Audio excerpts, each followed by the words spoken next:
What's one thing I would say to a new teacher? Be prepared for anything, including a worldwide pandemic.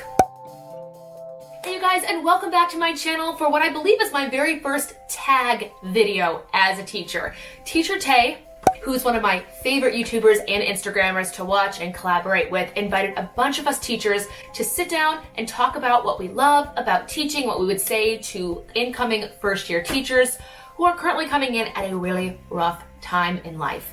If you're watching this later, this was filmed during the COVID-19 quarantine situation, and Tay messaged us all a bunch of questions that he wanted us to have answered. So if you see me looking down here, it's just me checking out my phone for the What I Love About Being a Teacher tag. And if Tay does send me the other teachers' links, I will of course put them down below. And if you are new here to my channel, welcome. My name is Kristen. I'm a K-8 music teacher as well as an online teacher, actor, voiceover actor, vlogger. I do a lot of different stuff. Make sure to click that subscription button and the bell down below to be updated for each and every future video. And let me know what channel brought you here, because I always am interested to know that. Also, just for context, I am in year 2 of having my own classroom. I have substitute taught for several years. I've taught private voice and piano lessons. I've traveled all over before being a teacher. I finished college and jumped onto cruise ships, and I was a cruise ship singer for 7 different ships on Carnival. And then after my little stint on Carnival, decided I wanted to live on land, buy a house, start a career, and thus became a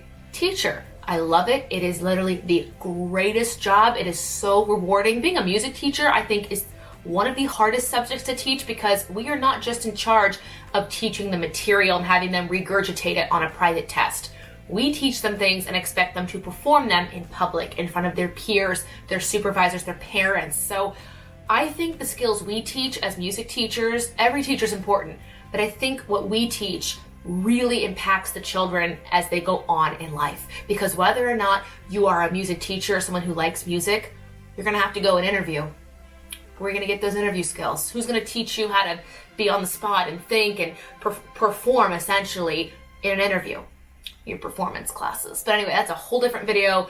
Without any further ado, you know a little bit about me. Let's jump into Tay's questions. He writes, 5 things I love about being an educator. Okay, 5. The first one, I'm going to be very honest, even though it won't really count right now.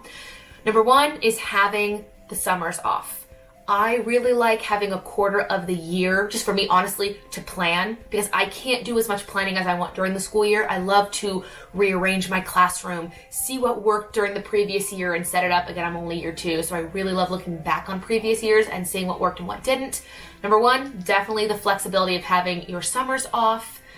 The second one is introducing children to the arts. Because again, I'm K-8, so these kindergartners coming in, last year, I let them do a spring movie musical unit, and these kids watched the original Mary Poppins with Julie Andrews, and by the time they were done, they were singing the songs, they could answer comprehension questions about the story and how it was a book, and then a movie, then a musical, because we don't just watch movies in my class. We actually answer questions. They have little exit tickets they fill out, and then in the spring we sing little songs that we learned in music class. So definitely summers, introducing them to the arts, giving them a chance to perform, because if they fall in love with the arts, they obviously want to perform it, and finding that is not always the easiest.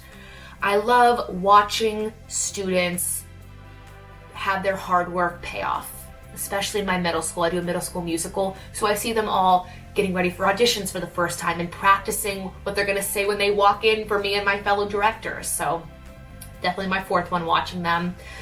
And honestly, my 5th one is, I would have to say, my 5th thing that I love about being an educator is the feedback I get from parents.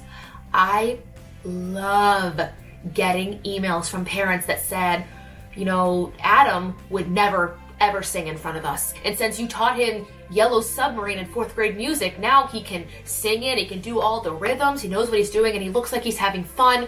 My child's coming out of his shell. Thank you, Miss Basor. Like, these heartfelt emails from the parents noticing a change in their kids and being grateful, and the kids loving it as well. That, if I had to pick one, it would probably be that one. Because yes, the academics are so important, you know, study in school, do well, but it's when your parents see you being happy as a child that they'll remember, oh, you know, that was the day that they sang in Hebrew the first time in their concert, the first time he decided to audition for a solo at that concert. Parent feedback, I think, is one of my favorites. So that's definitely number 5. I'm gonna try not to ramble in this video, and I will fail. Number 2, what would I say to a new teacher? Be prepared for anything, especially a pandemic. No, but really, one thing I would say to a new teacher would be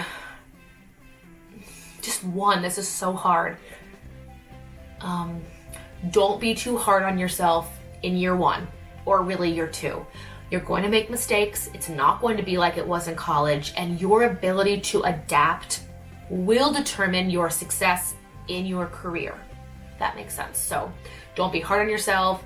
Be willing to adapt. That's the one piece of advice I would give. Number 3, one thing I would say to a teacher feeling burnt out. The first thing I would say is there a way you could do less work at school? Like for me, I did all of my schoolwork at home year 1, and then at year 2, I went, no, I will do all of this work. If that means coming in a half hour before school and staying a half hour after, so be it. I gave myself not a time limit, but I would go into school, I would close my classroom door. My teachers knew not to come in if it was closed, and I made it a priority to get all my schoolwork done during that time. So if a teacher's feeling burnt out, I would first say, is it one thing? Darn it, it's one thing. So the one thing I would say to a teacher feeling burnt out is evaluate your schedule and how you're spending your time. And it's never rude to tell your coworkers that, maybe Mondays I am gonna eat lunch in my classroom so I can get more work done. I did that plenty before this quarantine. So number one thing I would say, because I find more of the burnout comes when we are pushing all of our energy all throughout the day. I just want to focus during the school day, so when I go home, I can get a workout, I can relax with my husband, make dinner, go for a bike ride, whatever, and have a better work-life balance. I lost it, there it is. Number 4, 3 things I wish I knew when I first started. Number 1, that I wish I knew. Not everyone wants to go to music class. I mentioned before I became a teacher that I was a private music lesson teacher. So when kids wanted to learn the piano or they wanted to learn how to sing, I would teach them. And for some reason, my naive school teacher brain thought, oh, everybody likes that. We can do all this really difficult music and they're going to do great. When you show up to your first day of middle school with 3-part harmony music and they've only done unison, you're going to learn real fast. Well, I did. So, I forgot the question already. So the first of the 3 things I wish I knew, not everyone likes your class subject. The second thing I wish I knew when I first started, number 2 would be the power of just saying, hi, how are you? Which I got about 6 months into my first year. I was so rigid of wanting to be, a serious teacher, not taken like she's the new one here. I would go into class and jump right into the subject matter. And over time, I learned as I saw students in the hallway, the power of just asking, hey, how are you, would completely change their demeanor in class. I had a student, we'll call him Johnny. He was in 7th grade, and I could never get him to participate. He didn't want to, it was just not his thing. Music is awful. I won't use the term he actually used.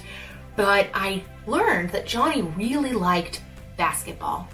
And when March 2019 came around and the brackets came out for March Madness, you know who I asked in the lunchroom to help me fill out my bracket because I literally didn't know what to do? I asked Johnny. And guess who came around this fall in his 8th grade year to give suggestions for our fall concert and what I thought we should do for the musical? Johnny. Just making that connection, which I know is really hard for specialists to do because we see these kids on average once a week, but I learned over time, getting to know them on a little bit of a more personal level than when you see them in class will make a difference. Man, these are long answers. And the last thing I wish I knew when I started, you are always going to be learning even as a teacher.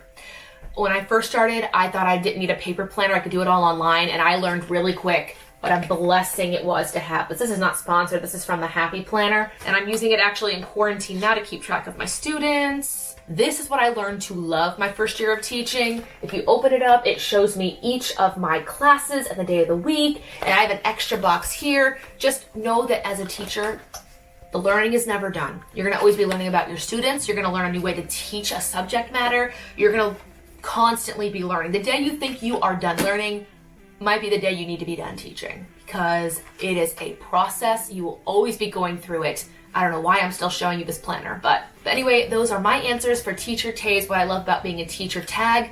Thank you so much for inviting me. Once again, if you have come to my channel from other teachers, please be sure to subscribe. And if you are here from my channel, check out all the other YouTubers down below, especially Teacher Tay, who put this together and who I believe is less than 100 subscribers away from hitting the big 1,000. So do him a big favor, go to his channel, watch it all the way through because that helps out the YouTubers so much. Give it a thumbs up and subscribe to his channel as well.